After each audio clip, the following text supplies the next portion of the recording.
Aiman, ibu minta maaf. Ibu tak dapat nak belikan Aiman baju raya baru tahun ni.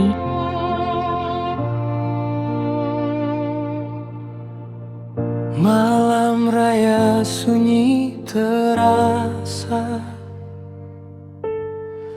lampu malap di rumah kita. Tak apa, baju Aiman koyak sikit je ni. Boleh pakai lagi ni. Jadi saksi Tengok ni, mak dah jahit elok-elok ni. Dah jadi macam baru dah. pernah pergi. Di luar sana riang surat, baju baru penuh warna, namun di hati seorang. Assalamualaikum Puan. Waalaikumsalam.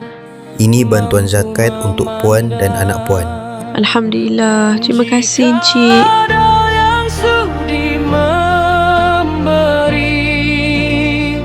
walau sedikit rezeki ini bagi mereka yang menanti. Ia cahaya di pagi hari.